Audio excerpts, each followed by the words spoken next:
Asalaamu calaykum asxaabta isku soo laabasho wanaagsan. Runtii baryahan koorsada aad uga mashquulay arrimo family iyo waxyaabahaas. Marka hadda waxaan halkan kasii ambaqaadaynaa cashirkii 17 oo loo yaqaano sales tax ama VAT tax. Marka meeshan waxaan ka gelaynaa canshuuraha, qaabka canshuuraha loogu xisaabiyo oo dhow. Marka waxaa jiro sales tax iyo VAT tax. Marka la joogo qeybaha wadamadan dhanka Afrika waxaa loo yaqaanaa VAT tax. Markii wadamadan United States wax la joogana waxaa loo yaqaanaa sales tax loo yaqaanaa. Marka maxay ku kala duwan yihiin? Sales tax waa canshuurta laga qaado hal mar markii customerka alaabta laga gadaya ama productiga ama serviceka. Laakiin waxaa jiro VAT tax waxa la dhaho ama value added tax.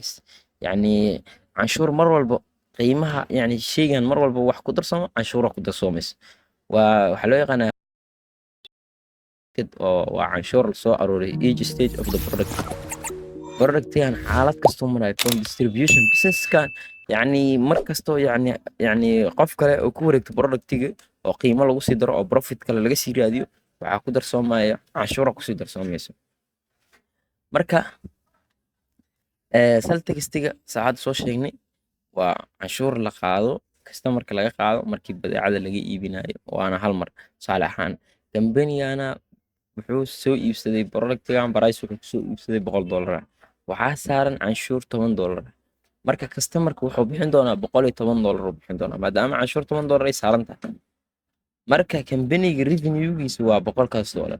laakiin lacagta oo $10 waxay si toos ah ugu dhici doontaa akoonka dowladda ku dhici doontaa ama marjantiga dowladda ku dhici doontaa macnaha.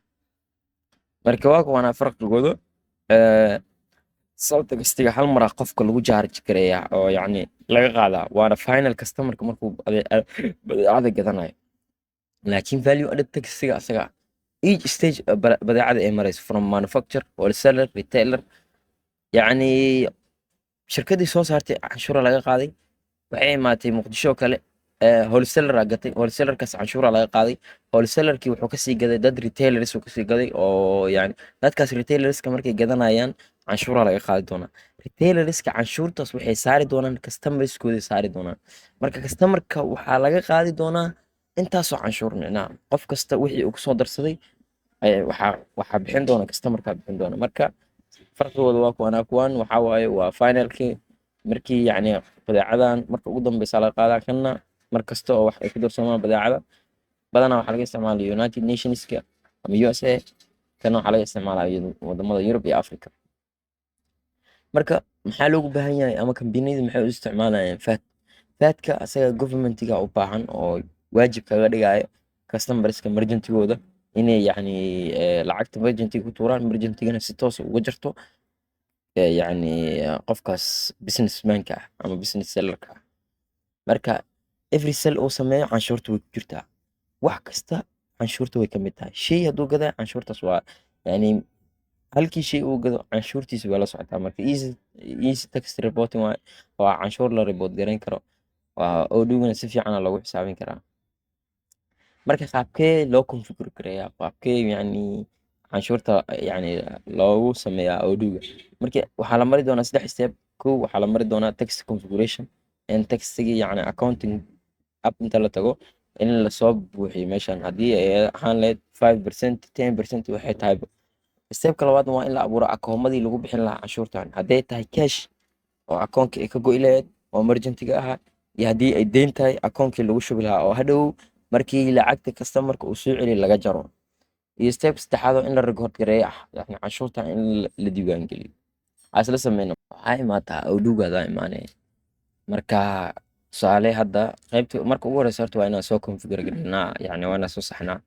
waxaad tagtaa accounting app waxaad tagtaa configurationka settingka tag waxaa iska soo hubisaa meeshan yacni text exclude inay tahay meesha include inaa ka dhigatid waaye aad exclude ay tahay laakiin include inaa ka dhigatid waaye. marka waxaa yacni configure gareynayna canshuurta configure gareynayna meeshaan marka canshuuraha meeshaan kasoo muuqanayaan kuwan waa 15% 50% aniga waxaan marno canshuur anaga noo gooni arabnaa lacagta VAT oo kale hadda waddankeena laga qaadaa. marka canshuurta hadda intaada configure gareyn waxaa ka horeeya akoomadii canshuurta laga jari lahaa. waxaa tegaynaa charge of accounting waxaa abuuraynaa 2 akoon oo muhiim ah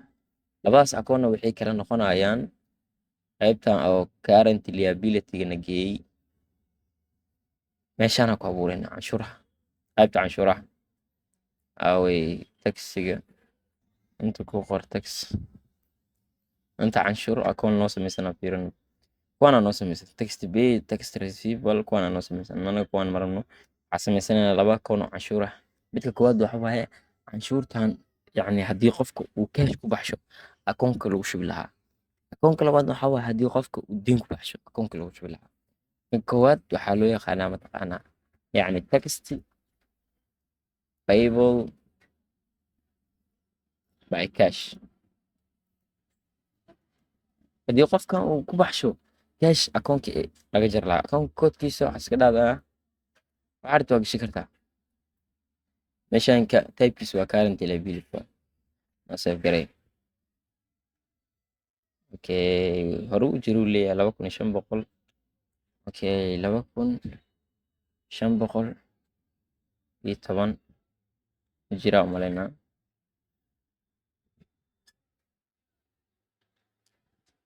okay waan noo save gareeyey hadda mid cusub noo abuur midkaan isna waxaa loo yaqaanaa haddii canshuurta ay noqoto deyn hadday noqoto text payable by invoice يعني qofka haddii yani uu alaab uu gatay yani lacagtii ma bixinin tusaale ahaan markaasoo kale maxaa lagu sameynaa waxaa dhahdaa 2520 0 iyo 10 oo ahaa iyo 20 meeshaan marka waxay noqonaysaa current liability save garay marka labadan akoon muhiim waaye okay jarto account kusoo laabo labadaas akoon muhiim ah waa kuwana text payable by cash iyo by invoice haddii qofka lacagtii uu cash ku baxsho akoonkaana laga jari doonaa emergency-ga kanna invoice data deyn hadday tahana kana laga jari doonaa marka waxaad tagtaa qaybta taxiga waxaa configure gareynaa haddii canshuurta ay tahay deyn iyo haddii ay tahay cash marka qaabkii u shaqeyn leedahay inta meeshaan ku samaynayna waxaa leenahay tan waa sales taxiga sales tax by cash waay by cash oo ah 5% 5% waay 5%-ga oo canshuurta cashka ah waay akoonkii ku dhici laheeda inta ku sheegaya akoonkii ku dhici laheed waxaa loo yaqaanaa text payable by cash ku dhici meeshaan waxaa ku qortaa text payable by cash isku mid leh text payable by cash akoonkaas dooro labadaas akoon muhiim inoo yihiin 2510 2510 marka waxaan sameynaa qaybta advance-ga tagaynaa waxaa leenahay waxaa dhahdaa canshuurta iibka waay canshuurta iibka waa kana description-keeda invoice-keeda isku mid leh waaye description hadaarat waa ka tagi kartaa marka meeshan category adaa hadduu ku abuurnayn waxaa ku qortaa meeshan category sell text ama waxaa rabta ku qor meeshan waa meesha muhiimka ah canshuurta haddii ay ka baxsan tahay lacagta canshuurta haddii lacagta ka baxsan tahay text exclude waaye yacni lacagta bixini canshuurta gadaala ka bixini lacagtii canshuurta waa isla socdaan haddii $100 ay tahay $100kaas canshuurtana waa laga jaraa adiga waxaa kuu soo haraya canshuurta intay tahay qiimaheeda haddii $30 canshuurta ay tahay $80 $70 waa kuu soo harayso exclude-ka micnaheeda waxaa waaye $100 c dan canshuurta $30 saar alaabta marka haddaa kala saaraysa meeshaas waaye dan inta Soomaaliya waxaan ka soco tips-ka dheh mid labaad aan ameero midkan labaad asina waxaa waaye 5% ah sell text by invoice waa kan kii hore wuxuu ahaay by cash kan invoice waa macnaha deyn waa deyn okay waxaa kaloo ilownay percentage-ka waa 5% 5% waaye scope-kan iska dhaaf wuxuu rabo noqon karaa okay inta 5% waaye intana waxaa dhahdaa canshuurta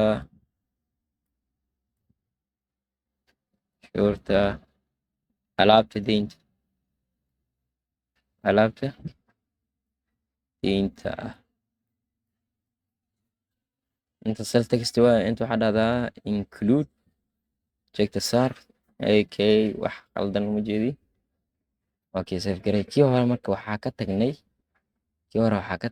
canshuurta baykashka percentageka ka tagnay meeshaan inta ma aha invoicekan kan iska tir inta 5% ka dhig save garey marka hadda marka waxaan samayn karnaa iib yacni inaan alaab gadno anagoo isticmaalayna canshuurtii marka soo hadda marka waxaan samaynaynaa saleskaa samaynaynaa hadda waxaa imaataa applicationka saleska waxaa leenahay new marka qaybta paymentgaa samaynaynaa hadda darisronin kule ku dhafo marna waxaa samaynaynaa ayadoo deyna so waxaa leedaa add product tusaale ahaan hb $450 uu joogaa marka haddii textiga uu ka aqarsan yahay canshuurta hadday ka aqarsanta meeshaan ku dhufo qaybta canshuurta ku dhufo marka labaa noo soo bixaysa canshuurta markaan qofka lacagta muu bixinoyaa mase deyn waay hadda qofkaan lacagta inuu bixinayo kaba soo qaad canshuurta waxaa saarmayso $21 saarmayso marka anaga waxaa noo soo hari doonta $428 iyo 57 cent so waxaa leenahay xaqiiji alaabtiis u gudbi saar abona number ku imow waxaa dhahdaa invoiceka dalac create draft waxaa dhahdaa confirm so haddii uu lacagta bixinayo waxaa laga rabaa inaan lacagtan ay gelino meesha lacagta so waxaa dhahdaa b haddaba kasoo qaadba qofkan lacagtuu bixinayaa marka lacagtoo dhan ma wada bixayso meeshan waxaad meesha ka bixayso $428.57 anigayna soo gali doontaa marka intaan soo harta canshuur waaye waxaa leenahay horta make fully paid maadaama canshuur ay tahay hadday addeyn tahay intaa oo keep ovina leedahay waxay geli doontaa akoonka baybalkay geli doontaa hadda waxaa leenahay marka make fully paid akoonka yacni lagu shubi doonaa sheegayna marka waxaa lagu shubi doonaa akoon loo yaqaana text bible by cash anaa lagu shubi doonaa so waxaa leenahay create paymentkii sameeya hadda lacagti soo baxday cash on hand waxaa gali doono intaan okay kan kalena waxaa gali doono $21 so marka aan soo fiirino waxaan leenahay accounting reporting try balance waa kana horta account yani cash survivalki labada qayb ay tagtay lacagtii toos emergencyga looga jaray cash on handigana soo galay lacagta inteeda kale aa soo galay marka waa qaybta oo yacni cashka markay tahay haddii ay deyn tahay ka waran so ayadoo deyna sameynayna waxaan ku dhufanaynaa qaybtan saleska waxaa leenahay new afrax electronics oo kale wax naga deensanahay so waxaa ku dhufataa meeshan waxaa dhahdaa kaba soo qaad waxay naga deensadeen lenovo oo kale naga deensadeen lenovo halkii xab $300 waaye waxaa leenahay canshuur waxaa saarneyd marka waxaa leenahay canshuurta qaybta invoiceka waa markaan qaybta invoiceka ku dhufo waa kana lacagta la dalici doono waa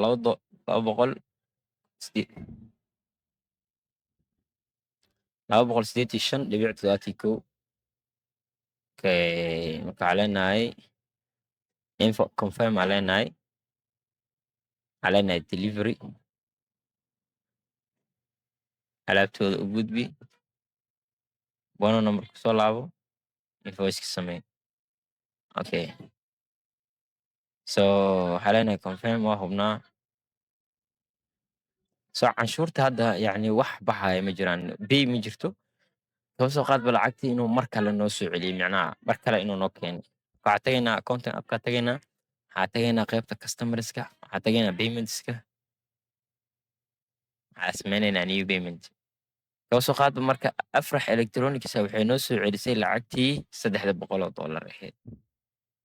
$300 ay noo soo celisay marka lacagtii waxay geli doontaa cash on handy waa ka qabanaynaa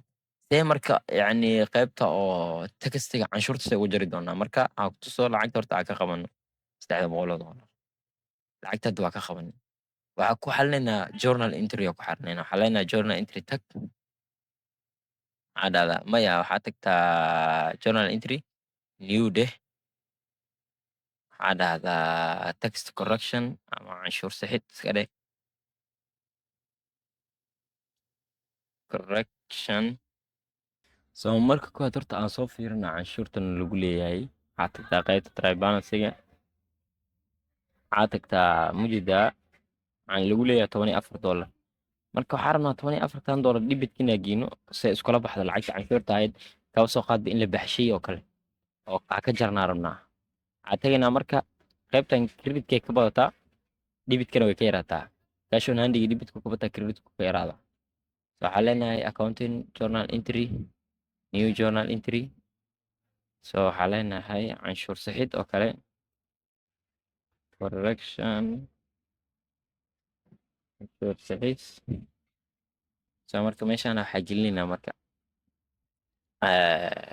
akoonkii cashon handiga ahaa okay cashon handiga meeshaan waxay ahayd 14.29 sent intana waxaa gelinaynaa akoonkii canshuurta waxaa leenahay text payable by invoice intaa geynaynaa waxaa leenahay post labadooda marka waa ka kala jaraynaa marka text correction marka imaw hadda canshuurta qaybta canshuurta imaw wax canshuurana laguma laha labadooda 00 waaye kan by cash markay tahay asaasi automatic uga jaraayo laakiin deynta markay tahay adaa waxaa lagaa rabaa inaad ku xalisid inaad tagtid journal entry aa soo abuurtid marka lacagta customerka aa ka qabatid inaad journal entry aa tagtid journal entry aa kusoo xalisid yani qaybta dhibidka aa geysay lacagtii waa bixisha camal marka intaasoo ku egya videoga